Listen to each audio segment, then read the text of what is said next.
vais a hacer disfrutar con vuestros conocimientos sobre el camino de Santiago de Compostela. Sois personas sensibles con el camino, tenéis mucha experiencia no solo en el camino de Santiago, sino en otras rutas. Y bueno, agradeceros que estéis aquí y que colaboréis con la Plaza y con el Ayuntamiento de Madrid. Y ya es vuestro turno. Bueno, arratsaldeon denori. Nosotros no somos dos científicos ni dos históricos de universidad. Somos personas que hemos vivido una experiencia.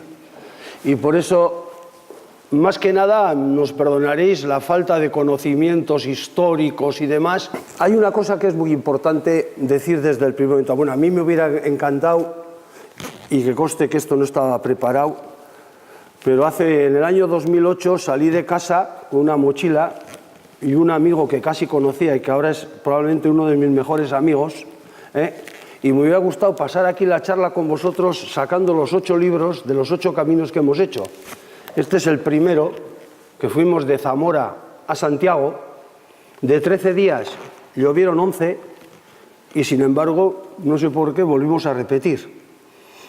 Aquí el amigo Eduardo fue mi compañero de fatigas en aquel momento. Y aquí está el librito. Hubiera sido casi igual más bonito ir sacando las fotos y comentar con vosotros. Pero bueno, fundamentalmente esto es lo que quiero deciros. Que el camino no es andar 20 o 30 kilómetros al día. Hay mucha gente que anda, bajo el sol, la lluvia, aquí ya os he contado la lluvia y el sol. Te vas compartiendo el rato con unas personas que hace una hora no les conocías y sin embargo no les dices adiós, les dices buen camino. Bueno, los antiguos solían decir ultreya y nunca he sabido lo que significa bien, pero dicen ultreya, son los menos. La mayoría de esa gente pasan de conocidos a amigos, eso sí es cierto. Normalmente los amigos del camino son del camino. Yo me recuerda un poquito lo de la mili. En la mili éramos muy amigos, pero luego cada uno se va y alguno que otro queda ahí una reminiscencia, pues claro, si cada año cogiéramos 8 o 10 amigos, pues igual la Arantxa se enfadaría conmigo porque tendría que cumplir con todos, sería un problema. Bien, yo me os haría una pregunta, ¿vosotros qué sabéis del camino? ¿Sabéis algo del camino? ¿Os dice algo? ¿Alguien de aquí? ¿Habéis hecho? ¿Aquí quiénes han hecho algún camino? Bueno, aquí casi profesionales, hay quien ha hecho muchas etapas. Bien, eso luego ya veremos. El camino, los que lo habéis hecho, ya sabéis que va sucediendo un fenómeno.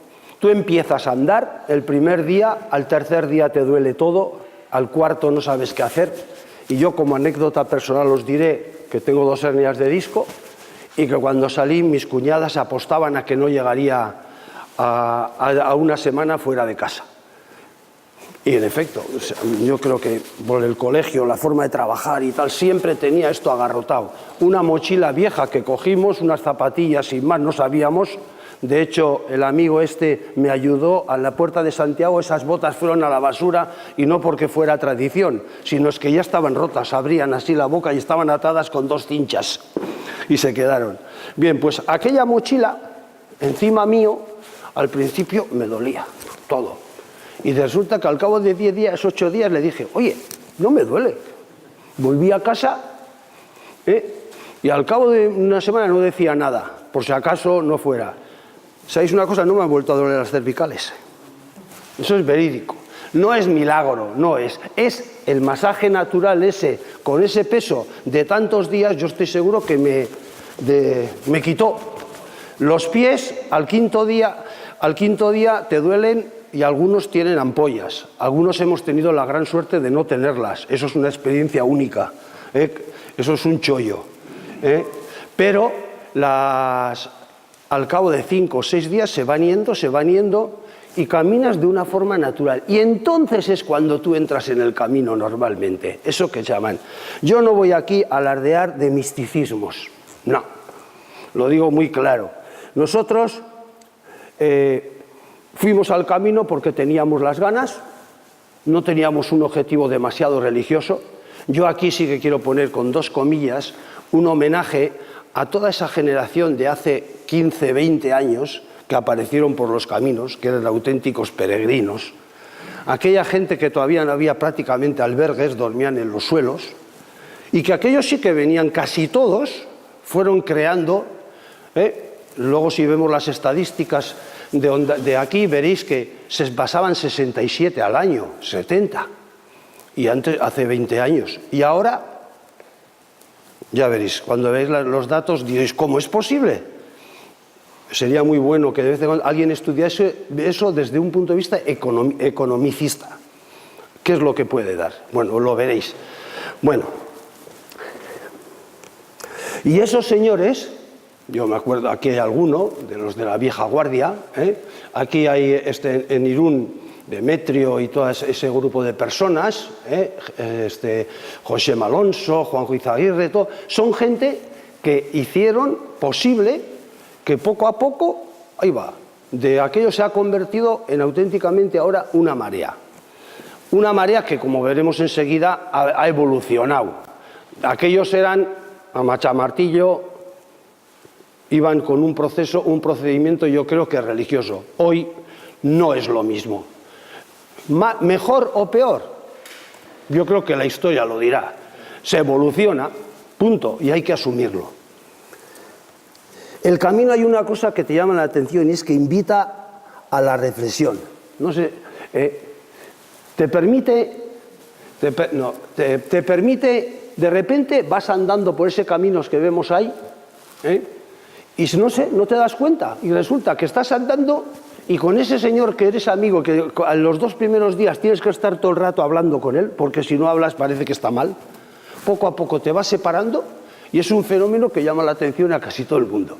Que claro, 8 horas juntos, 24 horas juntos, 24 horas juntos, 24 horas juntos, al final 8 horas andando, 9 horas andando, al final vas haciendo una distancia. Y en esa distancia, ¿qué sucede? Pues un fenómeno muy sencillo. Unos lo llamarán religioso, otros lo llamarán místico, otros lo llamarán leer, hablar y saborear de la naturaleza. Pero lo que sí es cierto es que de repente estás hablando contigo solo, como si estuvieras sonado. Y de repente estás recordando situaciones de tu vida y hay un fenómeno muy gracioso. A mí me ha pasado un par de veces, sobre todo con el mal francés que tengo, en el último. Un señor de mi edad, estaba en su 3er divorcio, y sin darte cuenta te empieza a contar su vida. Y luego dices, bueno, pues este señor a mí me ha contado unas cosas que vamos... Pero es que él y yo ya sabemos que nunca más volveremos a comentar lo mismo. ¿Por qué? Entre otras cosas porque no nos vamos a ver. Pero es gracioso. Ese fenómeno se da de explicarte su personalidad. Hay otra cosa muy importante del camino. A mí en algunas cosas me recuerda a las cuadrillas de Euskadi. Una cuadrilla de nuestra edad son amigos de verdad. Y resulta que aquí en Hondarribí, yo no sé decir bien los términos técnicos, pero el chochua que está en el barco, ¿no? Que se dice así, el marinero del barco y el patrón del barco, los dos son de la misma cuadrilla. Eso se da con mucha frecuencia y nadie es más que otro. Nosotros hemos ido con un empresario alemán que llegaba a los hoteles y todos los días le planchaban las camisas, un tío, y sin embargo cuando andaba con nosotros era como uno más. Ahí no había ni una diferencia de niveles, ni culturales, ni raciales, ni tal. Es un fenómeno que te llama la atención, parecemos una cuadrilla. ¿Cuáles son los perfiles? ¿Qué peregrinos hay hoy en día? ¿Qué peregrinos hay? No sé si vosotros me podéis... Yo voy a decir unos cuantos y luego vosotros me diréis si conocéis más.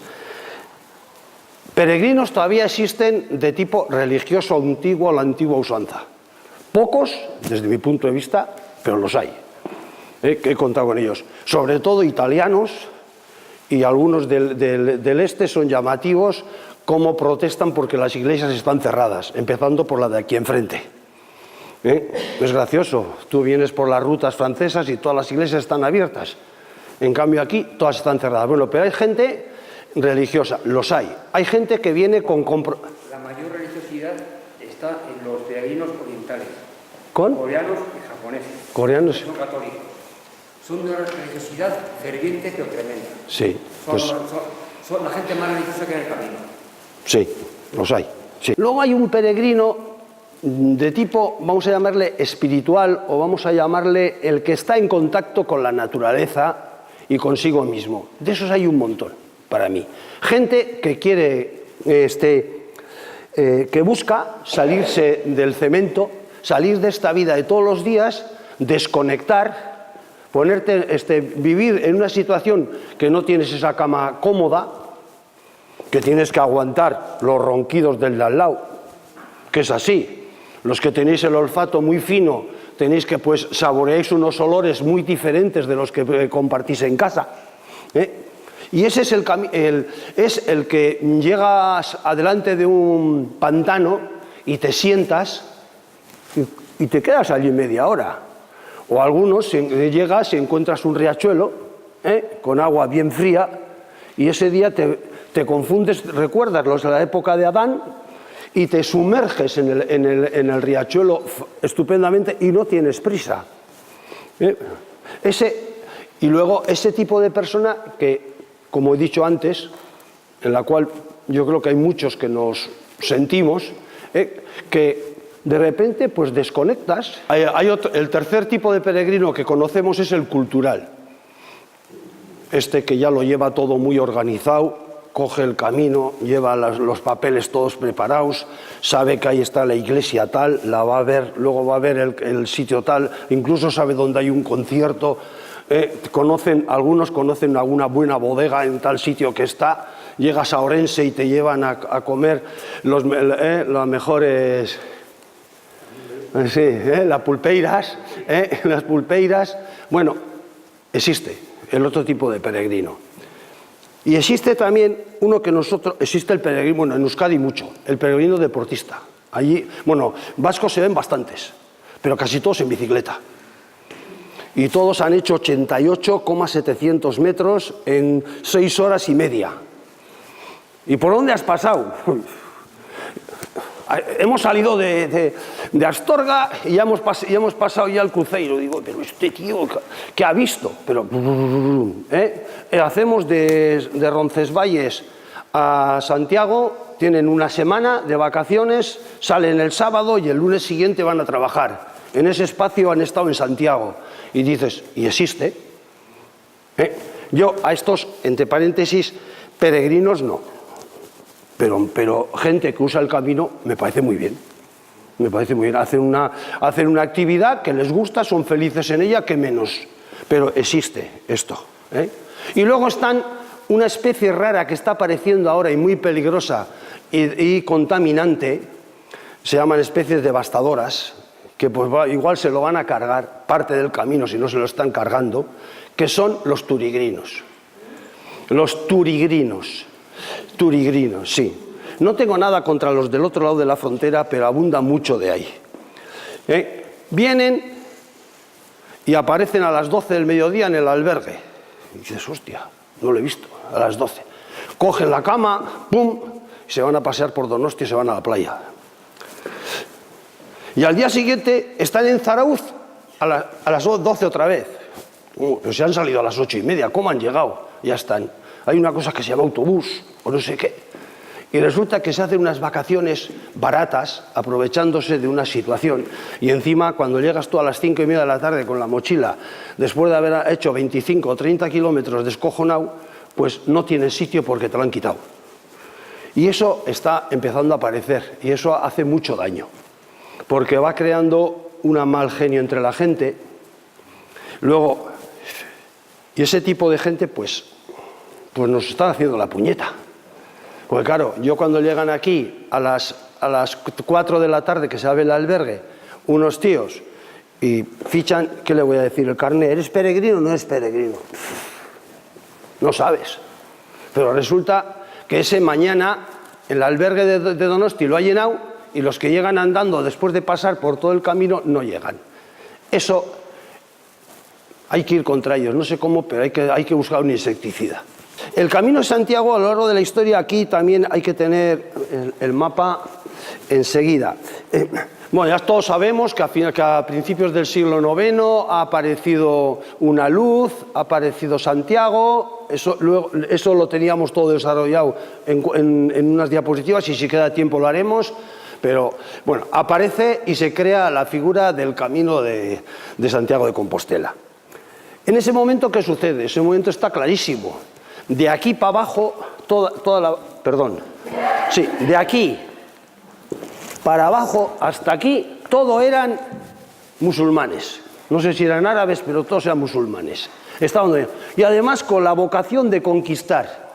Pero el Pirineo cierra el paso. Consecuencia de esto, pues hay una tensión entre el norte y el sur. Bueno, más o menos 1000 años después estamos empezando a vivir lo mismo, si os dais cuenta, un poquito, ¿no? Bien, pero ¿qué sucede? Que en esta zona de aquí, todavía en estas montañas, bueno, los moros habían dominado todo, pero tenían siempre un problema. La zona de montañas, la zona de montañas, esa no subían, ellos se quedaban en la llanura. Y ahí quedan unos grupos y de repente aparece un tal Pelayo, decide que está enfadado de vivir ahí acosado y empieza a darles un poquito leña. Y aparece aquí un pequeño reino cristiano que es como una isla, pero todo esto es el cristianismo y todo está orientado a un sitio que se llama Roma. Todo el mundo miraba. Y en Roma, y el de aquí mandaba a todos. Aquí había muchos condes, muchos reyes, muy tal, pero cuando el de aquí le decía tú por aquí, no sé, y si no te excomulgo, y entonces se le subía aquí los congojos y automáticamente el que mandaba era él. Entonces, ¿qué sucede? Que a este pobrecito que está aquí hay que empezar a buscar una forma de podernos comunicar con él. Tiene que llegar la posibilidad. Entonces, una cosa importante y es que nosotros estamos aquí. Y aquí, en esta zona, es donde se hace el primer agujero para el paso de los Pirineos. Unos irán por mar y surgen los primeros puertos importantes, que luego son puertos aforados, pero los primeros, y otros que se atreven a ir por aquí, por la montaña, a ayudar a este señor. Y entonces, entre la mezcla de o vas hasta Roma y de Roma a Jerusalén, pero a Jerusalén ya no se puede ir porque los cruzados han perdido todas las batallas y como llegues allí te hacen cric. Consecuencia, buscamos otro camino, creamos y vamos para allí. A eso le añadimos una cosa, y es que la Iglesia, el Papa, San Benito, los monjes de Cluny, todo eso crea una fuerza, vamos a decir, de recuperación cultural, de infiltración comercial, llamarlo como queráis, pero se crea los primeros caminos. Y el primero que se crea, lógicamente, es el que nosotros tenemos como salida en nuestro pueblo, el del norte, porque todos los demás todavía no se podía. Y estaba aquí.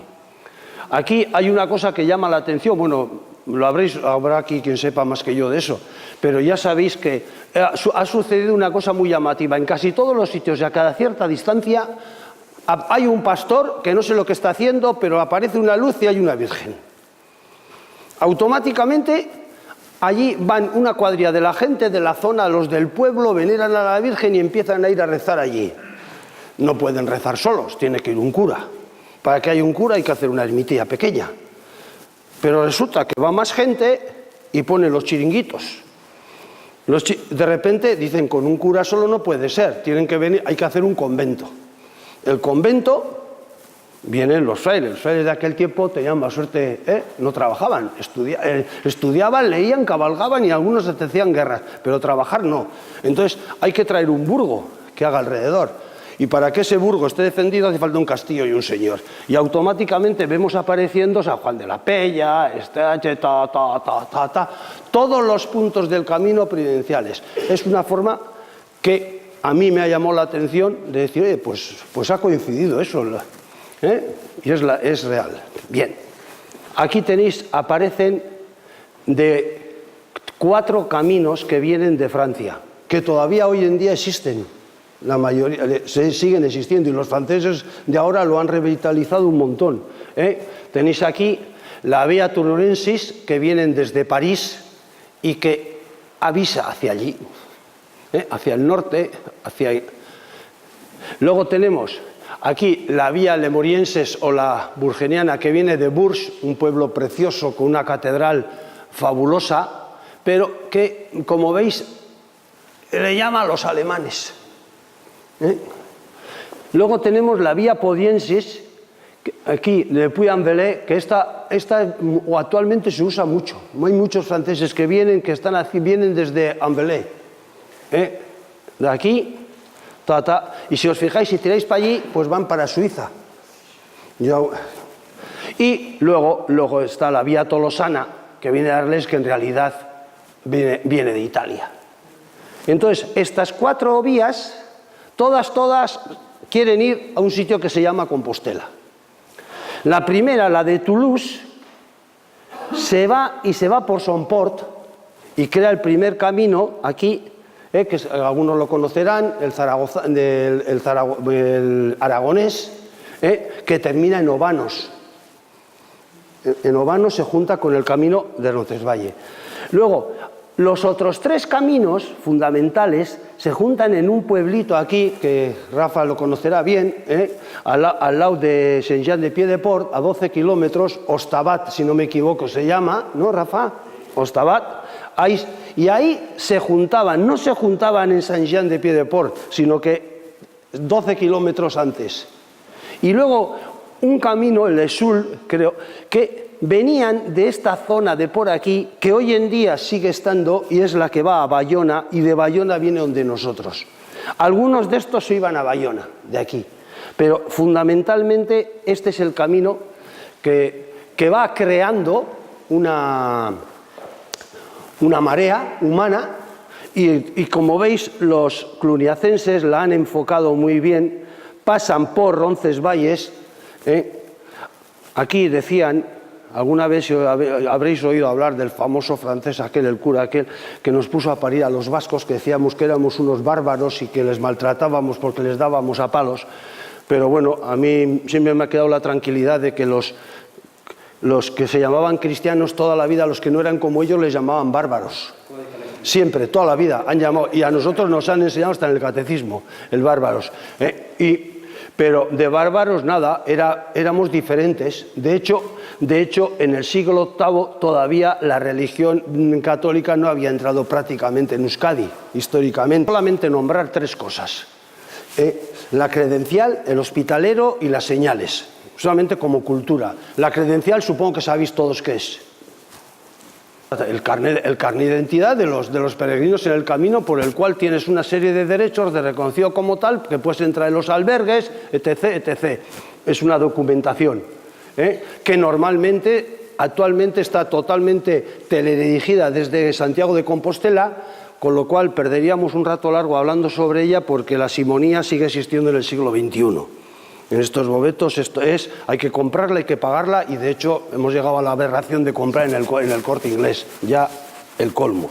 Va sellada en cada sitio y tú, cuando llegas a Santiago, te presentas allí, si quieres, subes las escaleras aquellas y te dan la compostelana. Si lo has hecho por motivos religiosos, y si no, te dan otro papel que dice que has estado allí, tú mismo. Luego tenemos los hospitaleros. Hospitaleros, ya sabéis, todos los albergues que pertenecen a la Asociación de Caminos de Santiago, pues está organizada por gente voluntaria de todo el mundo. Aquí vienen 70 y pico a Irún, de todo el mundo, holandeses, franceses, y se atiende a los peregrinos, apuntan, se les prepara la casa, se organiza. Y incluso se llega a dar el desayuno, como es el caso de Irún, que en pocos sitios ya dan el desayuno, pero en Irún sí, los de Irún son muy finos. Eso sí, y todo la voluntad. La voluntad. O sea que, bueno, ahora también aquí han abierto uno muy bien, no es voluntaria, es privado, que es en el convento de capuchinos. Están aprovechando las celdas de los frailes. Y eso me parece una idea estupenda de recuperación. Alguien tendría que pensar un poco más ahí, en ese tema. esa cobra, porque es normal, porque está una señora ahí y con eso hace algo. E incluso estamos haciendo otra cosa también interesante que la sepáis, y es que a las monjas, a las carmelitas, allí de Endánea, pues de vez en cuando viene algún tipo de personas, 4 o 5 personas que quieren igual un poquito, o se ve, o no tenemos sitio, les decimos, ¿queréis que iros donde ellas? Y os aseguro que yo me voy a hacer un día peregrino solo para ir ahí. Sí, salir de casa, porque eso de que llegues ahí, que tengas la limpieza que no te puedes ni imaginar, la cenita, el canto que tienen ellas, y luego que amanezcas con un desayuno y que te digan agur, y cuando le digas cuánto es, te digan agur. Y entonces tú pones la voluntad como es normal, ¿no? Para eso está el cepillo de la iglesia. Pero también eso sucede. O sea que son detalles que seguro que algunos de vosotros no lo conocían. Todo el mundo sabe que la forma de marcar el Camino de Santiago es donde veis flechas amarillas, señales amarillas. ¿Alguien sabe cuál es que no seas tú, claro, cuál es el origen de las flechas amarillas? ¿No sabéis por qué son amarillas? Bueno, pues el padre... ¿Dónde está el nombre? Elías Baliña, ese señor, que era el primero de los que empezaron en 1984 a practicar, a dar asilo, a promover el Camino de Santiago, pues un día había unos señores, con esos que soléis ver en la carretera, que suelen estar marcando las rayas amarillas porque están en obras. Y entonces fue donde ellos y les dijo, ¿no me daréis un par de baldes de estos para ir a pintar? Y le dieron los baldes, cogió la brocha, se fue y marcó las primeras flechas amarillas. Y claro, ya los que vinieron detrás, ¿ahora qué? Si llegase en Onjarvi, igual alguno hubiera dicho que había que poner verdes, pero casi seguro que había habido discusión. Pero llegó tarde. Y las flechas amarillas vienen de ahí. De ese es el origen. De una casualidad como tantas. ¿Alguna duda? Hondarribia en los caminos de Santiago. Esta fotografía creo que la habéis visto muchos. Hemos dicho que vienen todos de Europa, llegan aquí, algunos pasan la barca, algunos otros pasan por Santiago, por Irún, y se acercan hasta aquí. Bueno, el caso es que tenemos 3 puertas de entrada para la ciudad fortificada de Hondarribia. Hoy en día, imaginarnos cómo era Hondarribia tiene que ser dificilísimo, tal como lo conocemos nosotros. Imaginarnos la realidad aquella, cómo era hace 1000 años. Esto nosotros no, creo que es difícil hacerse la idea, por lo menos a mí me sucede. Ahora con estas fotos y tal, aún. Entonces nosotros nos encontramos con un casco totalmente fortificado. En el camino de Compostela hay una ciudad puesta en una eminencia junto al mar, por la que pasa un río que sirve de límite a 4 regiones, a saber, Francia, España, Navarra, Gascuña. Este río se llama el Bidasoa y la ciudad Fuenterrabía. Esto está hecho en 1470, por ahí, escribe el señor este. Bien, entonces los peregrinos que llegaban aquí tenían 3 posibilidades de entrar. En aquel momento ya sabéis que era la época que hacia finales de 1300, 1400 sucede todas las guerras que siempre Francia, España y bueno, Castilla y están pegando, se están todos pegando, y entonces la reina Isabel la Católica ya dice, avisa a la ciudad de Fuenterrabía que vigile bien a los que vienen, que llamándose peregrinos igual son saboteadores. La entrada primera era, aquí existía un barrio, que tenía que estar fuera de la ciudad por 2 motivos. Uno, fundamental, era que los pescadores, sus horarios y sus normas no podían estar bajo el yugo de lo militar, que todo era normal, y ahí había un desembarcadero aquí. Luego estaba, en la zona estaba la lonja, y en la zona sur teníamos la Santa Engracia. Como todo era mar, a los 3 sitios se llegaba por barco. Los peregrinos normalmente, hasta donde hemos aprendido nosotros, venían o por aquí o por aquí. Y de hecho, como veremos a continuación, todos sabemos que desde la Marina sube un camino en dirección Saindu a Santiagocho y desde Santa Engracia sube por el otro lado, de hecho. Y los otros iban a la ciudad. Con la ermita de la Madalena. Es la ermita, cerca de al lado del camino, ahí ya lo tenéis. Aquí, al lado de un camino empedrado, existe una ermita, que es la primera recepción para los peregrinos, y junto a ella había un hospital para pobres y gente de la zona. Esta ermita ha tenido muchas variaciones a lo largo de la historia, es llamativo. Primero fue la ermita, pero después se convirtió en un polvorín. En 1684 ese polvorín explotó y desapareció entera. Y luego, posteriormente, un siglo después, las Juntas Generales de Guipúzcoa preguntaron a todos los municipios cuáles eran las ermitas que convenía tener abiertas al culto y cuáles cerrarlas, para que ello no supiera mucho gasto. Y Hondarribía contestó: la de la Magdalena piensa que permanezca por ser muy antigua y muy útil para la gente del mar, que en días de obligación de oír misa cumple muy de mañana con este precepto para salir a la pesca antes de abrir la puerta de la ciudad. Eso os dicen. En 1813, con sus variaciones, los ingleses la cogieron como lugar para donde dejar todo su habitual de almacén. La utilizaron y la dejaron bastante estropeada. Pues entonces ya lo que sucedió es que la Iglesia la vendió y luego tuvieron que recuperarla a base de dinero. Y ya cuando la ciudad se fue expandiendo, en el siglo XIX esto se va haciendo muy grande, la iglesia queda muy pequeña y entonces se decide que hay que hacer una iglesia con su mismo nombre y se construye la iglesia actualmente de la Marina, dedicada a Santa María Magdalena, y en 1920 y poco se inauguró esa iglesia, la iglesia de la Marina. Bien, las casas estas en los barrios eran barrios de pobres y no se podía construir alto, ni se podía construir bien, porque si no podían servir de refugio para los que venían a atacar la ciudad. Entonces eran casas de pescadores con una tendencia a que fueran reducidas. De hecho, las vemos todas pequeñas hoy en día, que parece que sigue la línea, ¿no?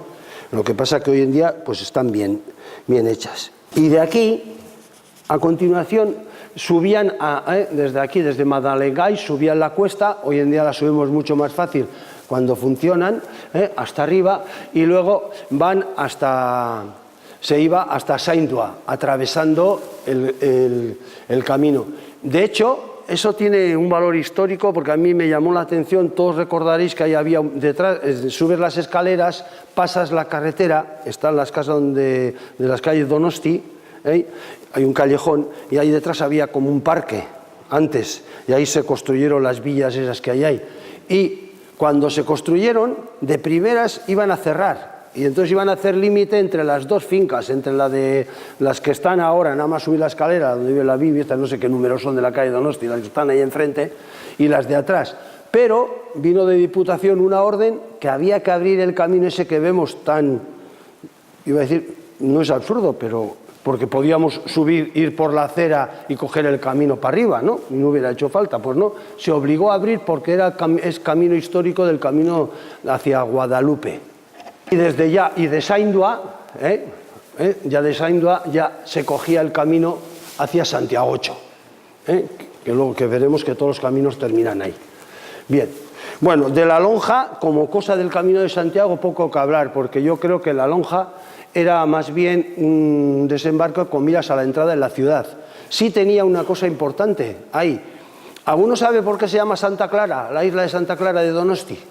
Aquí, que hay mucha gente que sabe mucho. yo porque soy igual de allí cerca. Pues Santa Clara se llama porque en la isla esa había unas clarisas, unas monjas clarisas, que recibían a los marineros que venían enfermos o que había peligro de que un barco vendría infectado, lo ponían de cuarentena. Y entonces le obligaban los de Donosti a estar en la isla de Santa Clara. Y las únicas que se atrevían a estar con los enfermos, pues siempre las malqueridas monjas, pero lo hacían ellas, allí. Bueno, pues aquí había en la entrada, cerca de la lonja, había una especie de lazareto que le llaman, un sitio que a las personas que tenían tendencias a ser infecciosas, creo que las guardaban ahí. Eso he leído en algún sitio y por eso os lo digo. Y luego, Eso, en realidad, hemos dicho la entrada por la Marina y la otra entrada que de primeras hoy sí que a mí me llamaba la atención es que en barcos se entrase hasta aquí. Que los barcos entrasen hasta delante de la iglesia de Santa Engracia. Por cierto, que Santa Engracia no existe. Es Nuestra Señora María de la Gracia. Es la Virgen, no es Santa Engracia el nombre. Que conste que me he enterado hace una semana, que quede bien claro. No vamos aquí a chulear más de lo que es. A ver. Bien, entonces, y ahí en Santa Engracia, que era donde desembarcaban, aquí atrás viene toda la reca de Santa Engracia, que la marea subía y bajaba, y ahí existía el primer molino maremotriz.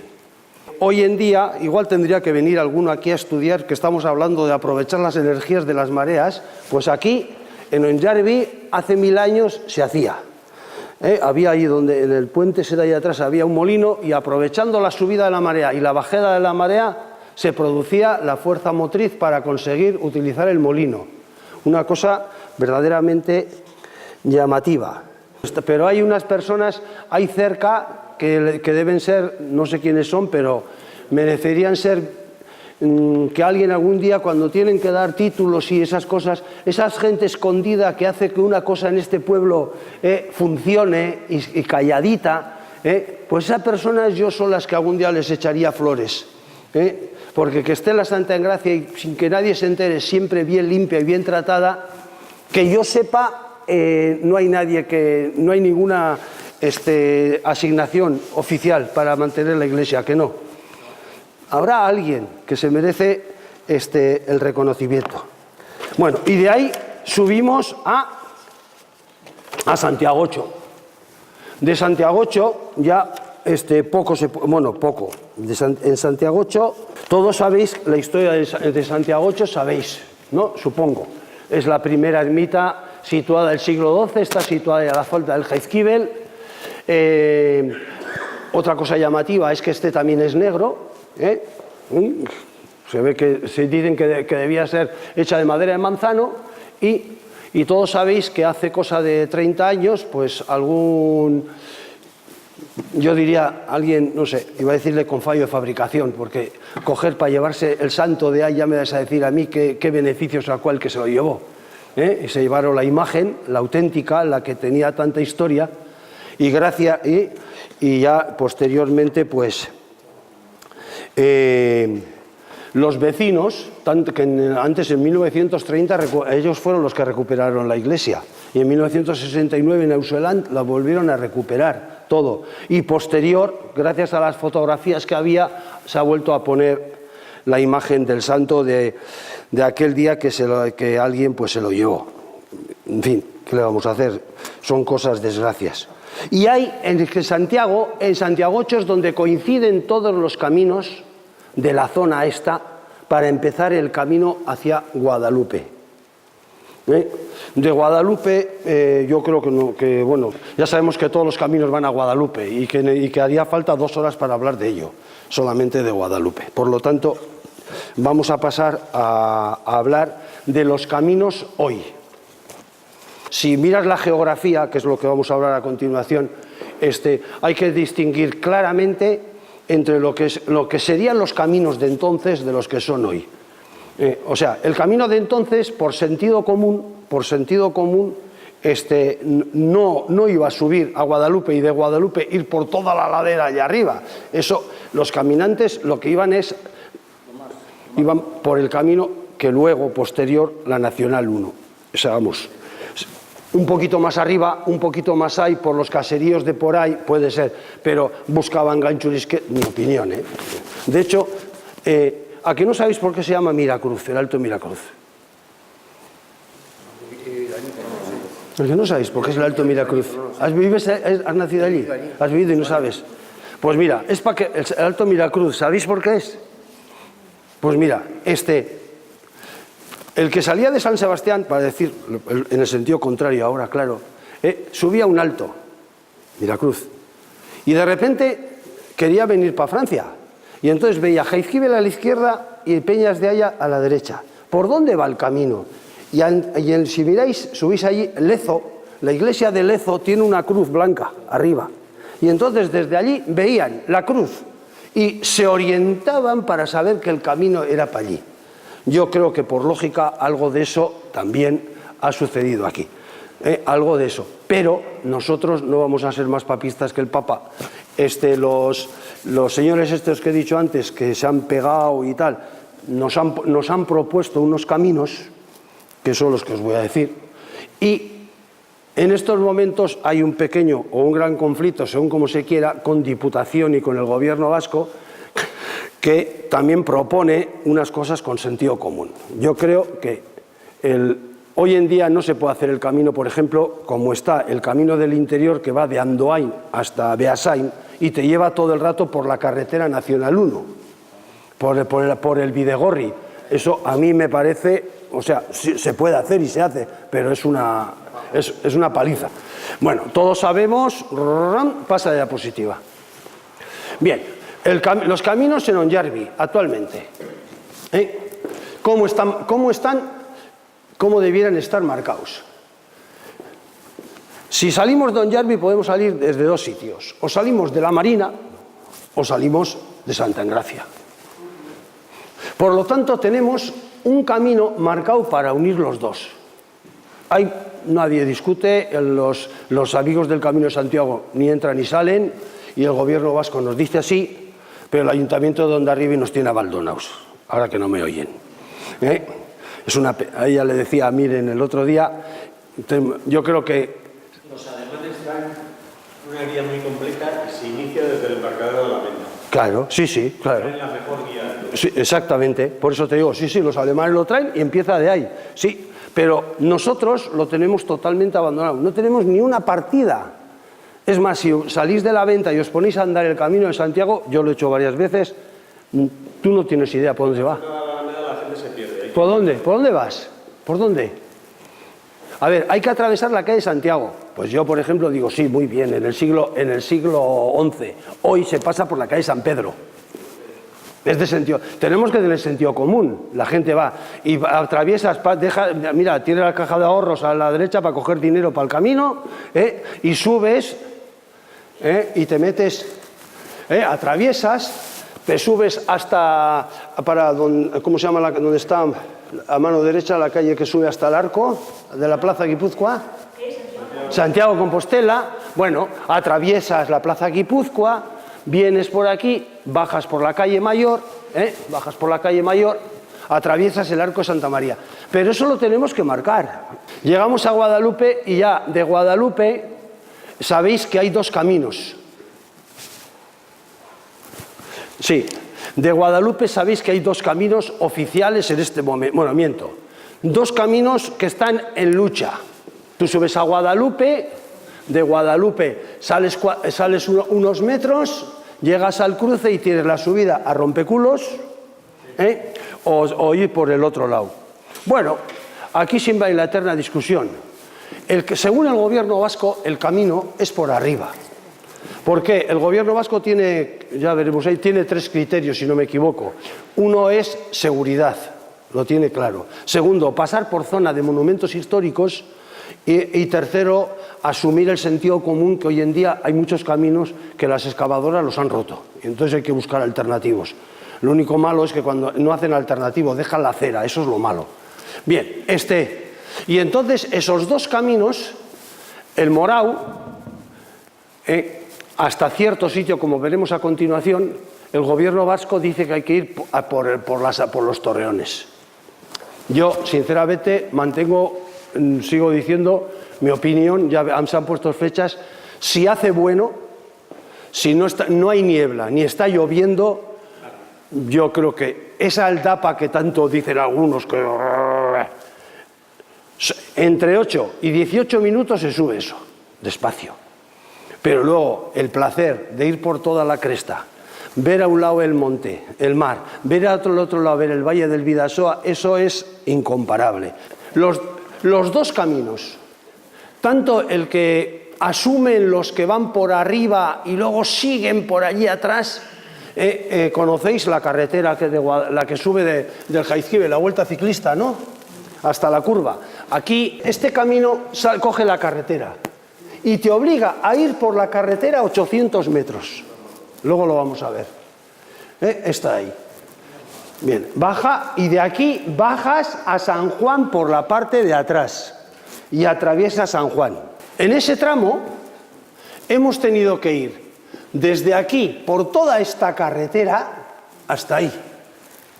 Eso, sinceramente, y el que viene por arriba, va desde ahí también por la carretera, 670 metros. Esto de aquí, esta zona de aquí de curvas, el que la conoce, no hay acera, y hay de vez en cuando hay algunos que les gusta el Rayleigh, ahí.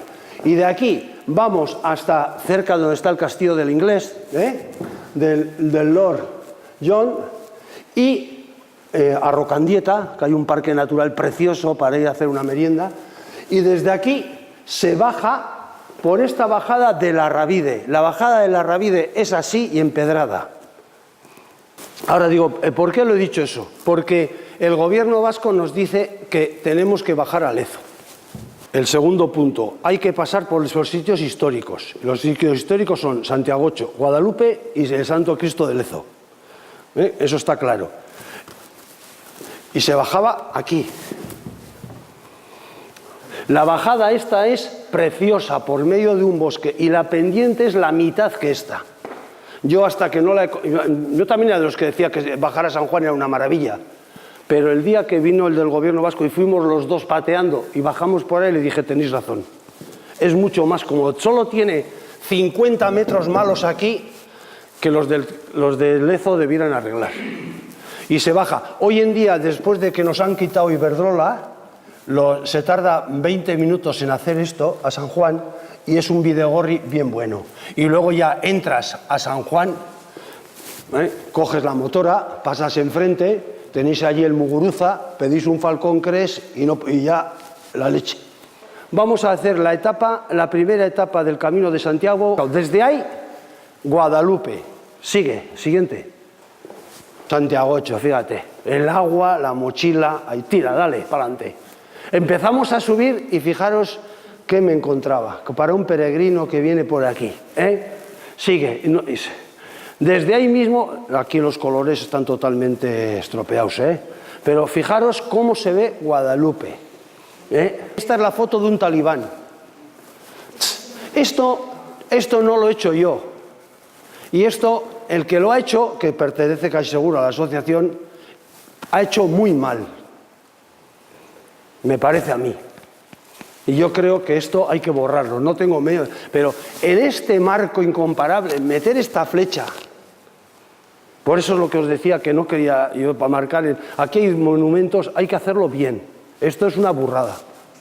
Esto hay que protestar en cualquier sitio. Sigue. Bueno, esto es un pacto que hemos llegado y está escrito. Aquí, esto es el cruce, aquí empieza Rompeculos para arriba. El que quiera sube para arriba y el que quiera sigue para pasajes. Está avisado. ¿Me explico? Aquí, dale, otra. ¿Veis? Dirección a Pasaya, advertido, 12 kilómetros, desnivel 157. Tú mismo. Dale la otra. Dirección Pasaya, pero por arriba, 1 kilómetro y pico menos. Pero subes a 374 metros, 200 más. Pero qué subida, la vais a ver, dale. Y ahí, subes aquí arriba y fíjate lo que te encuentras. Es que si no estáis enamorados de esto, entonces ¿de qué coño estamos? Y hay que ir a Hawái, sigue, ya vais a ver. Es que es único. Monumentos, Rafa, lo tuyo, dale otro. Tricú Arrilla, Dolmen. Sigue. Ahora fíjate, miras para atrás y fijaros, esta foto con una buena proyección es única, Y dale otra. Y ahora miro al otro lado y mira lo que tenía a las 9 de la mañana. Dale. Y desde aquí, como si fuera poco lo que hemos recibido, ahora mira para la derecha y sigue. Vais caminando, fíjate qué sitio. A ver, sigue. Todo el mundo sabe la historia de los Torreones, unos dicen que son de la guerra carlista, ¿no? Y aquí llegamos al primer punto de discusión, el que os he dicho. Aquí, a la izquierda marca Palezo y a la derecha para San Juan. Aquí llegamos al otro cruce, un poquito más abajo. Aquí nos encontramos con el camino que viene por abajo, con el normal. Y el gobierno vasco nos dice que bajemos Palezo.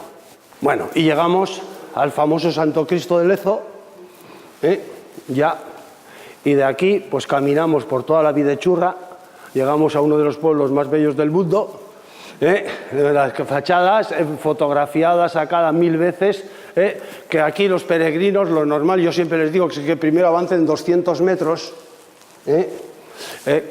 porque desde ahí, como decía Víctor Hugo, miramos para el otro lado y decimos, ahí están los miserables, ¿no es así? A los de San Pedro. Y pasas la barca y colorín colorado, de aquí pasas, y ahora la del Falcon Crest pasa y llegamos a Falcon Crest a comer el bocadillo. Esta etapa en 4 horas y pico de paseo, paseo, paseo. Nosotros tardamos 3 horas y poco, tardamos pues 1 hora y pico más. Hay una cosa que sí os queríamos informar del Camino de Santiago aquí. La evolución, brevemente, un segundo, ahí tienes, venga, 1 minuto. Esto es para que os quedéis en la retina. Mira, el año 2004, 25. Mirad más bien aquí abajo, porque esto es, no sé, esto no me gusta a mí, pero bueno, es igual. Está acumulado, esto es acumulado, pero se ve mejor aquí. Aquí, de 25... Bueno, en el mes de marzo ninguno. Ahora, de marzo, que habían, bueno, aquí en todos estos años nadie. Aquí tenemos donde empezamos a contar en abril 25, fijaros, 25, y ahora tenemos 971. Fichaos, que han dormido en nuestro albergue. No, ahora añadir todos los que andan por aquí sueltos, todos los que andan sueltos. Fijaros, 52, 100, en junio hemos pasado de 100 a 2.800. En julio, 1.400 en nuestro albergue, que no nos entra más. 1.400, 1.400, 1.000 en septiembre, octubre y ya cerramos el albergue. Tipo de gente que viene para analizar. Gente... ¿Dónde está el máximo de gente? Somos nosotros, los jubiletas, los que damos de comer aquí. ¿Veis el nivel?